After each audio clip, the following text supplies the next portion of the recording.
Buenos días, hoy vamos a hablar de la circulación fetal y neonatal. Bueno, en primer lugar vamos a recordar la circulación normal, ¿verdad? Tenemos que en una persona ya después grande, pues adulto o infantil, tenemos que las venas cavas, ¿verdad? Llevan la sangre desaturada hacia la aurícula derecha, de aquí a la aurícula derecha eh, pasa a ventrículo derecho, arteria pulmonar. En la arteria pulmonar ocurre la oxigenación, ¿verdad? De la hematosis y la sangre regresa por las venas pulmonares hacia aurícula izquierda, ventrículo izquierdo, ¿verdad? Y la sangre después sale por la aorta hacia el tejido, hasta los capilares sistémicos, de donde vuelve de nuevo la sangre a la vena cava. Entonces vamos a ver cómo es la circulación fetal. El feto tiene varias particularidades, ¿no? Que son tres, ¿ok? En primer lugar, presenta esta particularidad que es la placenta, ¿verdad? En segundo lugar, el foramen oval, que es esta. Y en tercer lugar, el ductus arterioso. Estas son tres particularidades que tiene el feto que no tiene la vida adulta. Entonces, fíjense, la placenta. ¿Qué es la placenta? Bueno, la placenta es el órgano de la madre que funciona como el pulmón, riñón y corazón del recién nacido, ¿verdad? Allí se hace el intercambio de oxígeno y CO2 y de la placenta sale la vena umbilical, ¿verdad? Que la tenemos acá, perdón, la vena umbilical, que lleva sangre oxigenada, ¿verdad? Vamos a ver ahorita las saturaciones de todos estos vasos y llega al conducto venoso, donde se une a la sangre proveniente de la vena cava inferior en el feto, ¿verdad?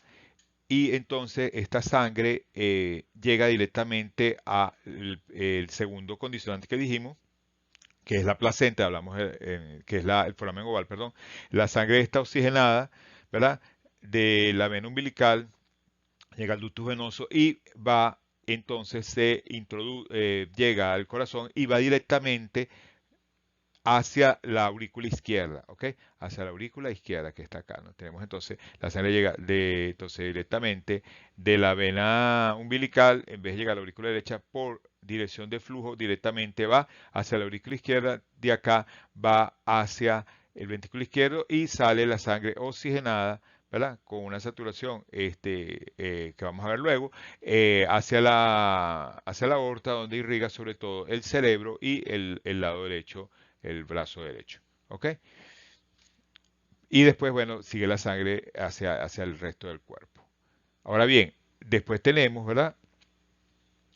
La sangre proveniente de las vena cava superior, ¿verdad? Que va directamente hacia la aurícula derecha, ¿no? Como vemos acá, desemboca en la aurícula derecha y de acá va hacia el ventrículo derecho. ¿Ok? Y del ventrículo derecho, ¿verdad? Tenemos que la sangre sale hacia la arteria pulmonar.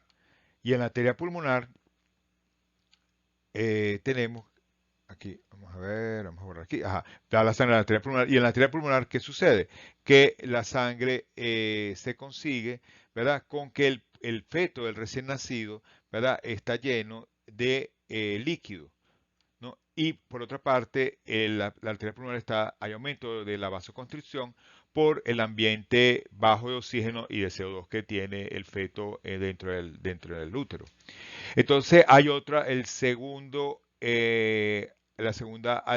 la tercera alteración, perdón, además de la placenta y el foramen oval, que es el ductus arterioso, que permite derivar esa sangre de la arteria pulmonar hacia la aorta, ¿ok? Hacia la aorta, con sangre desoxigenada, como vemos acá azul, hacia esta parte roja de la aorta. Y entonces la sangre, después de este ductus, ¿verdad? En la aorta va a ser desoxigenada y esa sangre desoxigenada va a ir hacia el brazo izquierdo, bueno, dependiendo de la posición donde esté el ductus, va a ir hacia el brazo izquierdo, hacia todo lo que es abdomen, ¿verdad?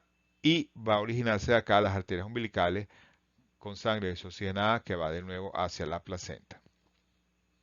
Entonces tendríamos sangre preductal que va hacia el cerebro y el brazo derecho oxigenada y sangre postductal desoxigenada. Y si eso persiste, esa circulación fetal persiste, una circulación fetal persistente, es lo que se llama hipertensión pulmonar o persistencia de circulación fetal. Y eso es lo que veríamos. ¿Cómo veríamos las saturaciones en los diferentes sectores de la circulación que hablamos? Fíjense, a nivel de la vena umbilical, la saturación llega a ser 70-80%, que es la saturación más alta a nivel de la vena umbilical, ¿verdad? Y a nivel de las venas cavas superiores, ¿verdad? Llega a ser 45%. Esta saturación de 70-80% del ductus, la sangre venosa umbilical, ¿verdad? Va a llegar va a ir al foramen oval y cuando llega a la aorta, ¿verdad? A la aurícula izquierda, al ventrículo izquierdo y después a la aorta, esta saturación va a bajar hasta el 65%. Mientras que la saturación postductal después del ducto a nivel de la aorta es del 60%.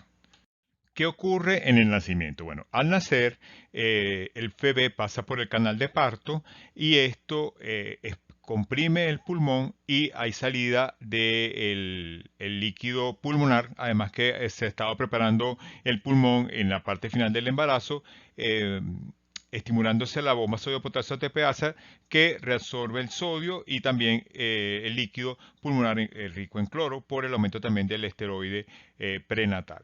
Entonces, el paciente al salir, la cabeza en el canal de parto produce el primer llanto con aumento de la presión, ¿verdad? Inspiratoria hasta 20-25 centímetros de agua y eso hace que salga el líquido pulmonar que queda, ¿verdad? Y entonces ese aire que tiene oxígeno y baja cantidad de CO2 más sumado a la salida del líquido pulmonar va a disminuir la presión pulmonar, ¿verdad? Y eso va a ser una de las causas importantes por la cual va a aumentar la circulación a nivel pulmonar porque baja la presión pulmonar. Además, el oxígeno, ¿verdad? Va a producir cierre del ductus arterioso. Por otra parte, el cese de la circulación placentaria, ¿verdad? Por el clampeamiento de la placenta va a hacer que la presión que tenía la aorta, que estaba sometida a un sistema de baja resistencia, que era la placenta, ¿verdad? Ahora la presión arterial va a depender de los capilares sistémicos, ¿verdad? Con mayor presión arterial, esto va a repercutir a nivel del ventrículo izquierdo, ¿verdad? A nivel del ventrículo izquierdo, a nivel de la aurícula izquierda y el foramen oval, ¿verdad? Se va a cerrar porque la presión del lado izquierdo es mayor que el lado derecho y esto va a ser como una válvula y esto va a cerrar el foramen oval. Entonces, estos son los cambios que ocurren a nivel del bebé al nacer.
Ok, entonces, bueno, esto es para ver, recordar, bueno, que el oxígeno en la atmósfera tiene una alta concentración y hay una baja cantidad de CO2 y eso es lo que produce, ¿verdad? Que al neonato respirar al ambiente lleva oxígeno a los pulmones y poco CO2 y que vasodilata y disminuye la resistencia vascular pulmonar. Entonces, en el nacimiento, ¿verdad? Al nacer el bebé, ¿verdad? Tenemos que los alvéolos están llenos de líquido y hay una circulación prácticamente que no hay oxigenación. Cuando el paciente, ¿verdad? Logra expandir los alvéolos, ¿verdad? Disminuye la presión pulmonar y se restablece la oxigenación, ¿verdad? Y la circulación venosa pulmonar llega a la aurícula izquierda con mejor oxigenación. Entonces, cualquier proceso que impida que baje esa presión pulmonar va a hacer que el paciente tenga una hipertensión pulmonar, como estímulos dolorosos, la acidosis, falta de oxígeno y la hipotermia. Bueno, entonces tenemos que si esta de alguna forma, ¿verdad? Esta circulación a nivel placentario, a nivel umbilical, ¿verdad? O a nivel fetal no ocurre adecuadamente, va a suceder que el feto y recién nacido no va a respirar adecuadamente, entonces no va a meter oxígeno y aire sin CO2, no va a expandirse los pulmones, ¿verdad? Y va a ocurrir lo que se llama una asfixia perinatal. Ok, vamos a hablar más adelante. Entonces, al nacer, ¿qué tiene que ocurrir? Al nacer debe disminuir la resistencia pulmonar por la hiperoxia ambiental, el aumento del oxígeno, reabsorción pulmonar, además el CO2 bajo, como ya dijimos, y ahí la presión pulmonar va a disminuir en las primeras 24 horas la mitad y luego va a disminuir, esto es importante que lo recordemos, en las próximas 2 a 6 semanas va a disminuir el resto de la presión pulmonar. Va a ocurrir el cierre funcional del ductus en 8 o 10 horas y el cierre anatómico en 1 o 2 semanas y va a aumentar la resistencia sistémica al cesar la circulación placentaria con cierre del foramen oval. El test de Apgar nos ayuda a identificar cómo está el paciente y aunque actualmente no se usa el Apgar solamente para nosotros saber si hay que reanimar o no, porque ya desde el primer minuto que el bebé nace ya nosotros empezamos a hacer todo para reanimar, nos da una orientación. Entonces tiene un puntaje de 0 a 3, está severamente deprimido, moderadamente deprimido 4 a 6 y excelente condición 7 a 10. La asfixia entonces se define como es un concepto donde hay una definición clínica bioquímica. La clínica es cuando tenemos un Apgar menos de 3 puntos a los 5 y 10 minutos, entendiendo que el primer minuto es para saber si hay que reanimar. Y donde hay afección de todos los órganos del sistema, es decir, pulmón, corazón, falla hepática, renal, falla de irrigación intestinal, coagulación intravascular diseminada y encefalopatía hipoglucémica, y debemos hacer exámenes para saber cómo están estos diferentes sistemas para cada uno de los que estamos nombrando acá. Y bioquímicamente, además de las alteraciones de todos los órganos, tenemos un pH menos de 7 y un exceso de base más de menos 14 y con laboratorio como aumento del lactato, de la troponina, CPK total y CPK-MB y betidietral natriurético. Entonces acá tenemos, ¿verdad? Lo que ocurre, lo que nosotros llamamos apnea primaria y secundaria, que eso se ve cuando colocamos a una ratica, ¿verdad? Feto, ¿verdad? Se le obstruye la boca y se clampea el cordón a los 10 segundos, ¿no? Entonces ella comienza jadeos en el primer minuto, ¿verdad? Respiración de tipo jadeante, y si mantenemos esto por 10 segundos, viene lo que se llama la apnea primaria, la cual la ratica deja de respirar, ¿verdad? Y cuando la estimulamos, la ratica, o sea, cuando le estimulamos la piel, la ratica empieza a respirar, es decir, es una apnea que responde al estímulo. Por eso es que nosotros realizamos estimulación al bebé al nacer si no tiene respiración. Ahora, si nosotros seguimos obstruyendo la boca y clampeando el cordón, hay jadeos por 4 o 5 minutos, ¿verdad? Y después viene la apnea secundaria, la cual además de baja, no hay respiración y baja la frecuencia cardíaca y la presión arterial, el paciente no sale a menos que demos respiración a presión positiva, ¿verdad? Y acá sí hay acidosis severa, que es típica entonces de la asfixia perinatal. Eso sería la apnea secundaria.